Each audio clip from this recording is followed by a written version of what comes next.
नमस्कार news at 9 मु भवानी आपण सहित प्रथम हेडलाइंस।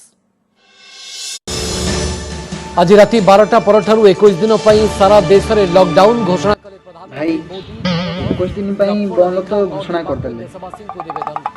21 दिन करिया को कड़ाकड़ी पालन पाई निर्देश। रूपा भाउजन को नंबरटा दउनी धैर्य और अनुशासन दा समय 21 दिन 12टा परठारु 21 दिन अरे आपे बंचले बात करें लॉकडाउन घोषणा कले रूपा कथा कहीं पछर कोरोना विषय जानिबा को चाहू जदि किछि पचार जानि पारि विश्व स्वास्थ्य संगठन या कोन कहि चंती जे गरम पानी रे कोरोना भाइरस मरी जाउची आ अल्ट्रा वायलेट रे मरी जाउची मास्क पिंधले मरी जाउची एउडा गुजब काहे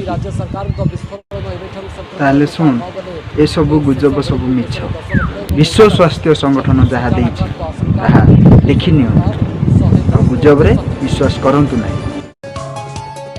अति उष्म और आर्द्र परिवेश रे कोरोना भूताणु तिष्ठि पारिब नाही हेउथिबा चर्चा को खंडन करछि विश्व स्वास्थ्य संगठन।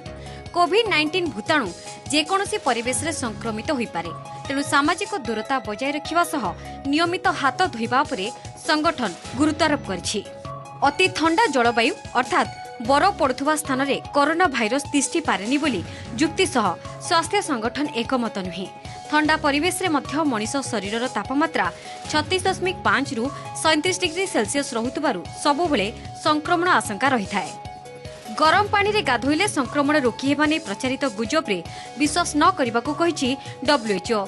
अन्य पक्षरे अत्यधिक गरम पानी रे गाधोइले अन्य स्वास्थ्य संपर्कित समस्या देखा देई पारे बोली सतर्क कराई दिया जायछि। मशा कामड़िबा द्वारा कोरोना संक्रमण हुए नहीं। कोरोना भूताणु मनीष शरीररू मनीष शरीर को जाइथाए।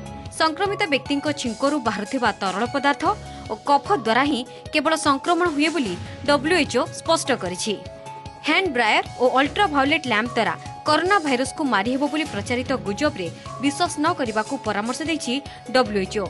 देहसारा अल्कोहल और क्लोरीन बोलिले कोरोना मुक्ति मिले नहीं बोली स्पष्ट कर दैछि विश्व स्वास्थ्य संगठन।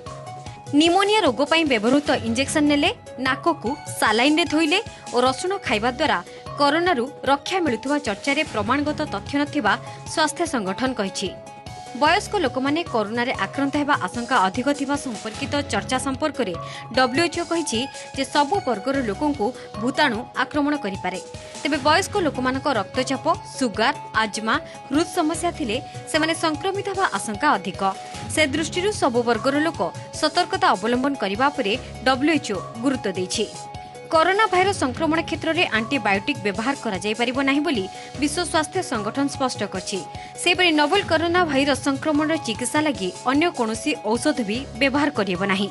तेबे रोगी जदि हॉस्पिटल एडमिट होइतिबे तेबे लक्षण को देखि डाक्टर आवश्यक चिकित्सा करि परिबे।